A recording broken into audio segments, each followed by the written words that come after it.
All right, ladies and gentlemen, welcome into the RTI Reaction Show. This is Ryan Shumpert. I'm Ric Butler here in Indianapolis in Lucas Oil Stadium, coming to you for the final time in the 2024-2025 basketball season as Tennessee's season comes to a close in the Elite Eight with a 69-50 loss to one seed Houston here in the Midwest region. Ryan, I'll turn it over to you. Just what did you think of this game and the way that it unfolded? Yeah, I mean, I think the story of the game is what happened in the first half, and then really from the jump. I mean, Houston just jumped right on Tennessee, and the Vols were really never able to recover. It was, I think, 7-2, and then 11-4, and double digits pretty quickly. 22-8 at some point. Yeah, and I think he got to double digits with about, I want to say it was 12 minutes left in the first half, and honestly kind of similar to the other night when Tennessee beat Kentucky. The Vols were never able to recover. They got it to 10 at one point in the second half, but just way too big of a hole to dig out of against a team that is, one, as good as Houston, and then two, that plays the way that Houston plays. Yeah, no doubt about it. And you talk about that way that Houston plays. It gave Tennessee some fits. I thought especially at one time, not at one time, but when Tennessee was trying to drive the ball, Houston's defense was getting in the way. They were making it tough, and they wanted them to kick out outside shots.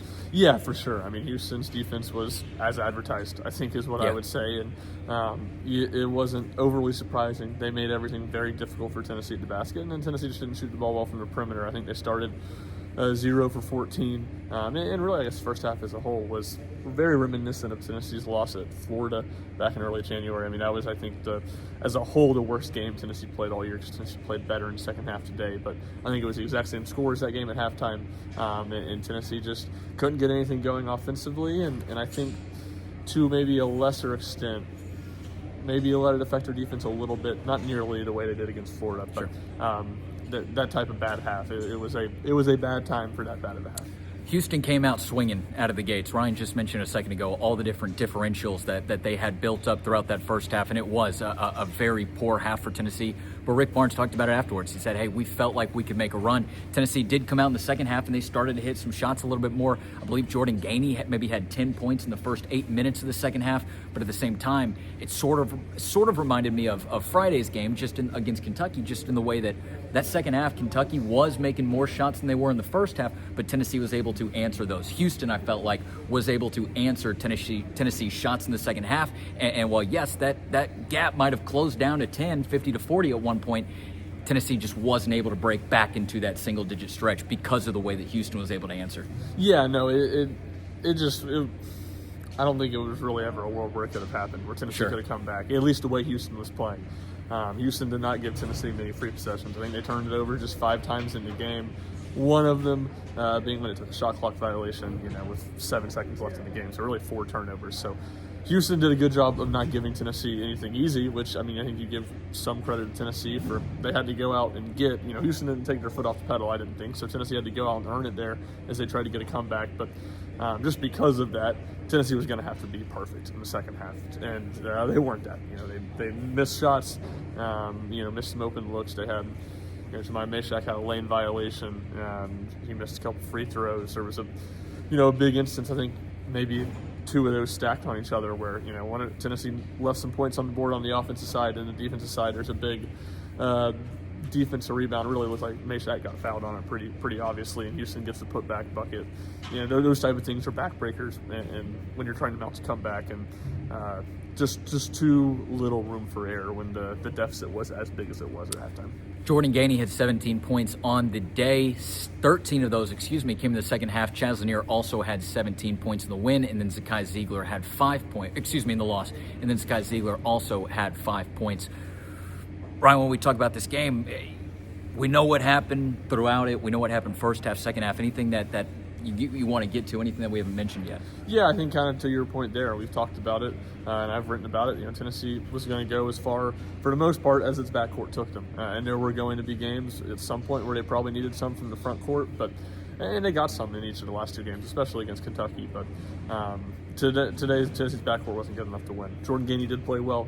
You noted it, 17 points, and Chaz Lanier was maybe 17 points too in that ballpark, but a very inefficient 17 points, not shooting the ball well from the perimeter.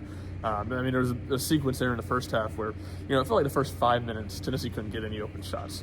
And then it felt like there was maybe a 5-minute to 8-minute stretch after that where Tennessee got good shots, they didn't knock it down. And in that sequence, Chaz, I think on 3 straight possessions, missed open 3-pointers. And as Tennessee was trying to steady itself, they didn't get the shooting they needed from him. And it's the same thing with Zakai. I thought Houston's length gave him a lot of issues in this game, and he played one of his worst games of the season, which Tennessee wasn't going to be able to win with Zakai playing one of his worst games of the season and Chaz not playing super well. Yeah, and again, we talk about areas where Tennessee might not have been on their game, but you also give credit to Houston for coming out and playing the game that they did. It's a 1 seed for a reason, as Ryan mentioned earlier, but even Kelvin Sampson sat up there on the stage after the game and he said, look, we have all the respect in the world for Rick Barnes and his team.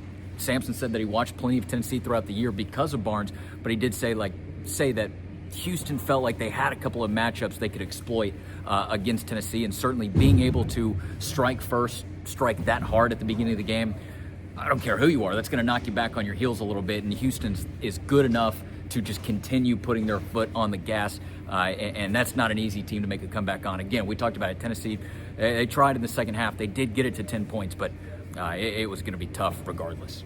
Yeah, for sure, and I think kind of to that point, the rebounding was a big story coming into the game. Tennessee definitely lost the rebounding battle. They did some good things on the offensive glass, but Houston was a force on the offensive glass, and Tennessee's defensive rebounding was not very good. Felt like it at points more in the first half when Tennessee was trying to steady itself, but a little bit in the second half when Tennessee was trying to come back too, where just backbreakers, second chance opportunities for Houston. And I will say, though Tennessee got a good bit of offensive rebounds too, Houston, I thought, did a much better job turning those offensive rebounds into second chance points than Vols did. That's exactly what Sampson said afterwards too. Is he said, hey, look, a missed shot is better than a turnover because at least we're going to take it. And he told his team that he wanted them to be fearless at the end of the game when Tennessee was running that press, and they were able to. But Tennessee, though, the run comes to an end here in the Elite Eight for a second straight year. Any other kind of final thoughts on the game before we wrap this thing up? Yeah, I mean, not really on the game, and I'm sure we'll talk about the season as a whole, at some point. But, I think, again, Tennessee ran into a really good team, second straight year.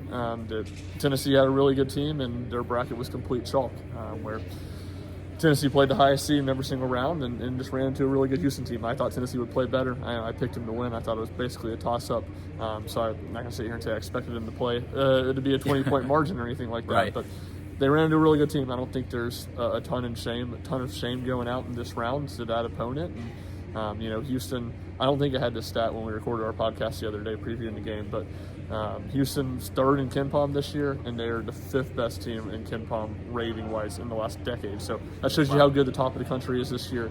Duke and Florida, two of the other teams, the two teams above them in KenPom have already punched their ticket to the Final Four, and the fourth one seed Auburn has the lead right now. And who knows? By the time you're watching this, you probably know what happens. But a lot of chalk this year because the top of the country was so good, and Tennessee just ran into a team that was better than them all season. And it was certainly good, but better than them today. Tennessee goes through 15-seed Wofford, 17 UCLA, 3-seed Kentucky, and unable to get through 1-seed Houston with a trip to the Final Four on the line. That's going to wrap it up for our postseason coverage for this Tennessee basketball team. As always, though, there's still a lot more to get to here this spring. Not only do we have a little bit longer of Tennessee football spring camp that Ryan and I will get to here soon, but Ryan and Jack are also doing a great job covering #1 Tennessee baseball as they look to continue their run through SEC play. I believe completed a sweep against South Carolina out in Columbia today. Yeah, Tennessee 8-1 SEC play now, and 1-8 Texas A&M comes to Knoxville next weekend for a rematch of the College World Series Finals. So plenty of stuff going on there. Tony Vitello's got another really good team.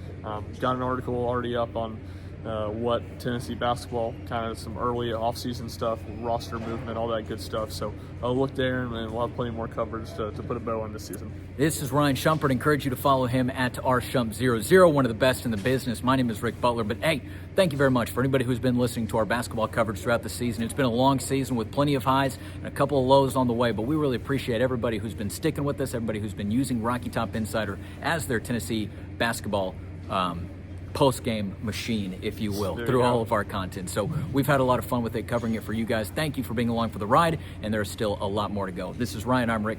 I'm Rick. You've been listening to the RTI reaction show here from Indianapolis as Houston beats Tennessee in the Elite Eight by a score of 69-50.